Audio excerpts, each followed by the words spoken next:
Interest rates are now at the highest levels they've been in 14 years following the Fed's decision to raise them by 3/4 of a point again. Thought we would take a closer look at how this will impact you and your family. And Steve Lewitt is joining us. He is a financial advisor and president of SGL Financial. Steve, good to see you again. Thanks for being with us here. Good to see you too. Third consecutive jumbo hike, right? Yeah. Fifth overall here. I would ask, are you seeing any effect on inflation? But we know they're forecast to do another big rate hike down the road. But what's your take? Yeah, absolutely. So what the Fed is trying to do is to cut back the money supply that people spend, because when there's too much money chasing too little goods, prices go up. So the effect of the last interest rates raises brought inflation down from 8.55 last month to 8.26 this month. Not very much. So there was another raise, and we have two more Federal Reserve meetings coming up, and I expect that there are going to be more raises in those two meetings as well. All right. Well, whenever we talk about interest rates going up, I think a lot of our heads go to mortgages. That's going to get expensive. Talk to me first about what you would say to people who are in the market maybe to buy a home, or someone who wants to do a home improvement. Do we do it now before it goes up again, or do you wait this out? Well, it's a difficult situation because mortgage rates at the beginning of the year were about 3%, a little less. Now they're over 6%.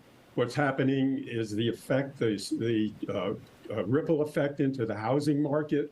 So prices are starting to soften. There's more supply of houses on the market, less buyers. It's harder to get a mortgage qualification on income now with rising interest rates.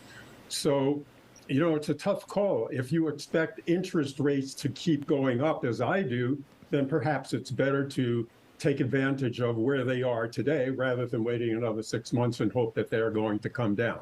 I don't think they're coming down anytime soon. So be careful with anything that has an interest rate attached to it, like credit cards, automobile loans. I would be paying off a lot of debt right now because all of those loans are going to get more expensive. In a rising interest rate environment, everything gets more expensive, which is the whole idea. So you spend less money. I'm going to put you on the spot here. When you say you don't see them going down anytime soon, what does that mean? Does that mean a year from now? Does that mean a couple of years? What is your thought process about the long term? My crystal ball is never quite accurate. I get it. I know. Not as good as yours. Yeah, but certainly by the end of this year, I'm an economist, and my feeling based on all the data that I have, that could easily go into the first or second quarter of next year for sure. Well, you said pay down loans. I guess that means credit cards, auto loans. If you're in the market for a car, what's your advice there? Yeah, there are lots of options on buying automobiles if you can get one right now and not pay too much over sticker price. Pay down those loans. That is critical because those costs keep compounding on one another. This would be a good time because it's so complicated that if you have a financial professional or a mortgage professional, I think this is really a good time. There's so much going on in the world and the economy to get some help on budgeting. Christmas is coming up. People spend a lot of money, put it on their credit cards. Get some help on budgeting, investment planning. The market is very volatile right now.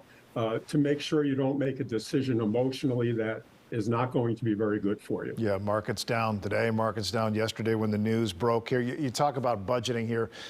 Any other advice for families who are trying to figure out, okay, I need to save money here?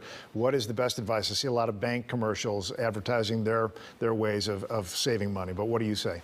Yeah, saving money is always difficult, especially in a rising price environment. And, folks, 60% of our country lives hand to mouth. In other words, they spend their entire paycheck.